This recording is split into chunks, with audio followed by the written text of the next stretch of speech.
Saudara, dalam segmen dialog kali ini kita akan membahas tema mengenai pengendalian inflasi dan stabilisasi harga pangan saat Ramadan. Untuk membahasnya kita sudah terhubung melalui saluran Zoom bersama akademisi Dekan FEB Universitas Swadaya Gunung Jati Cirebon, yakni Dr. Acep Komara MSI AK. Assalamualaikum warahmatullahi wabarakatuh. Selamat sore Pak Acep, apa kabar? Selamat sore, Mbak. Alhamdulillah, kabar baik.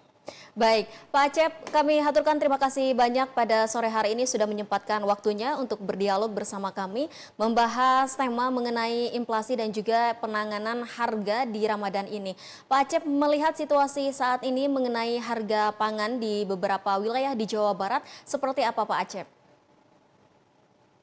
Ya, baik. Mengenai harga pangan di Jawa Barat, khususnya di Cirebon, saya melihat ada lonjakan yang cukup besar ya, karena ini juga pas di bulan Ramadan itu terjadi lonjakan permintaan bahan pokok ya,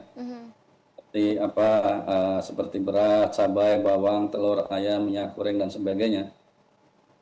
Terutama ini dipicu oleh menaiknya atau meningkatnya kebutuhan rumah tangga ya, karena bulan puasa juga untuk banyak mungkin acara buka bersama ya, kumpul keluarga, yang ini bisa mendorong harga naik nih ya di bulan Ramadan ini.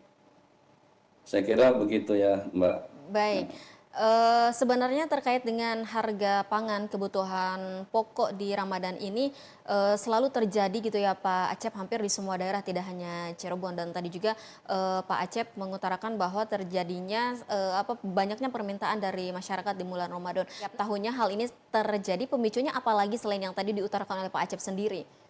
Apakah cuaca Ya, juga menjadi faktor Pak Acep? saya kira selain faktor meningkatnya permintaan, faktor cuaca juga saya kira menjadi faktor pemicu ya, karena misalnya terjadi saat musim hujan turun, di mana hujan turun berkepanjangan, ini bisa mempengaruhi juga distribusi pasokan begitu ya. Kemudian juga kalau terjadi cuaca yang cukup lama dalam situasi hujan bisa membuat produk menjadi cepat busuk misalnya ya gitu Mbak. Jadi sehingga ini bisa menghambat juga baik transportasi maupun juga ketersediaan daripada pasokan itu.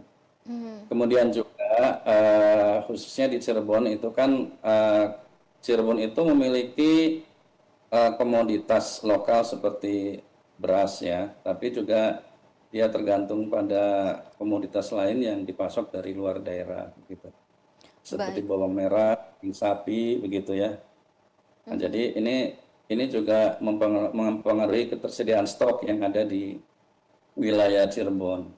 Baik, dari banyaknya pemicu yang menyebabkan naiknya harga kebutuhan pokok, baik itu di Cirebon dan secara umum di Jawa Barat, langkah apa yang seharusnya diambil oleh pemerintah agar hal ini tidak terjadi di setiap tahunnya nih Pak Acep? Ya, seperti yang sering terjadi di beberapa daerah, begitu pula di Cirebon. Ya, beberapa pemerintah daerah itu sudah melakukan banyak hal. Eh, di antaranya adalah apa yang disebut dengan operasi pasar murah, begitu ya. Operasi pasar murah, dan ini bisa menurunkan harga, tapi bersifat sementara biasanya ya, karena ini efektivitasnya itu hanya untuk menekan harga yang secara temporer, tidak secara permanen. Baik. Iya. Nah, lalu Pak Acep, itu kan terkait dengan langkah secara istilahnya jangka pendek ya. Mungkin dari Pak Ya. Acep sendiri berdasarkan pengamatan, adakah langkah strategis mungkin yang bisa diterapkan oleh pemerintah untuk pengendalian harga pangan, tidak hanya saja di momen Ramadan atau menjelang Idul Fitri, tetapi di momen-momen hari besar lainnya hal ini pun sering terjadi. Apakah mungkin dari Pak Acep ada saran, masukan kepada pemerintah untuk mengendalikan, menstabilkan harga pangan ketika di masa-masa seperti ini Pak Acep, untuk langkah jangka panjangnya ke depannya?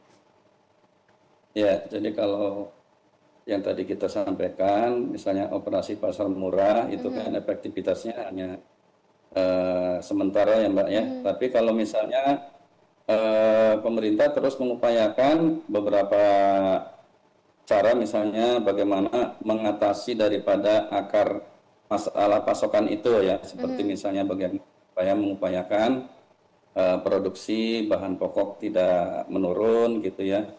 Kemudian biaya logistiknya juga bagaimana agar musim panen itu tetap bisa menyediakan stok yang cukup begitu ya pada musim hujan atau musim Ramadan di mana lonjakan ini naik. Jadi saya kira ini peran daripada pemerintah misalnya seperti Bulog itu harus bisa menyediakan pasokan yang cukup ya untuk memenuhi kebutuhan masyarakat.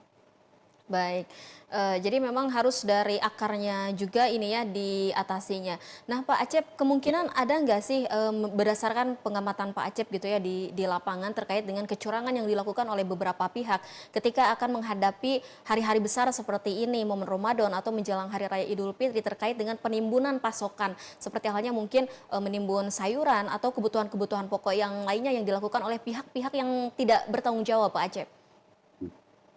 Ya, saya kira itu sangat sangat dimungkinkan ya, karena Indonesia ini kan penduduknya sangat besar, 280 juta penduduk di Indonesia, sehingga kebutuhan konsumsi kan sangat tinggi. Jadi komoditas apapun di Indonesia ini menjadi sangat penting ya. Jangankan beras gitu ya, beras, minyak goreng, telur, daging, gula, ya sembako lah gitu ya. Itu menjadi komoditas yang sangat penting. Bahkan dalam kasus tertentu seperti komoditas yang tidak primer ya, seperti jengkol gitu ya, itu kan pernah juga mahal gitu ya. Jadi artinya begini, komoditas apapun di Indonesia ini bisa dipermainkan oleh pasar gitu ya, dalam arti tengkulak atau pengusaha yang melakukan spekulasi. Nah, oleh karena itu supaya pemerintah melakukan pengawasan agar bagaimana supply dan distribusi ini bisa aman gitu ya. Oke, baik. Dan tidak terjadi penimbunan oleh para pemasok yang memang memiliki motivasi yang lain gitu Baik. untuk memperoleh keuntungan. Baik, jadi tadi juga selain tadi kita tarik kembali pemicu dari naiknya harga di pasar terkait dengan bahan pokok ini. Tadi Pak Acep mengutarakan terkait dengan pasokannya yang berkurang dari distributor dan juga permintaan yang banyak. Dan ada juga ini kemungkinan terjadi kecurangan-kecurangan yang dilakukan oleh pihak-pihak yang tidak berwajib seperti halnya tadi tengkulak. Nah, ada cara gak tidak nih Pak Acep terkait dengan memutus mata rantai tengkulak agar tidak ada yang dirugikan? Biasanya kan tengkulak ini di lapangan mereka menekan harga sekecil-kecilnya kepada para petani atau distributor, namun mereka menjual dengan harga tinggi nih kepada masyarakat. Nah, agar hal itu tidak terjadi, kedepannya apa yang harus dilakukan oleh pemerintah agar harga di pasaran juga bisa stabil ketika masa-masa seperti ini Pak Acep? Ya, memutus mata rantai distribusi itu sangat penting saya kira, karena kalau semakin panjang rantai distribusinya itu harga akhir konsumen akan menjadi tinggi begitu ya. Oleh sebab itu bagaimana agar pemerintah bisa mengatur pola distribusi dari bahan-bahan yang penting, kebutuhan primer daripada masyarakat itu ya, misalnya memperpendek jalur distribusi atau juga memotong jalur distribusi. Ya, ada fenomena yang baru sekarang itu kan Ramadan ini adalah Ramadan pertama di mana program MBG diberlakukan ya. Jadi kebutuhan ini juga kan sangat besar itu ya untuk memenuhi kebutuhan MBG, dan ini terjadi ketika kebutuhan ini diambil langsung dari petani gitu, sehingga harganya akan menjadi murah gitu, tidak melalui beberapa tangan atau rantai distribusi.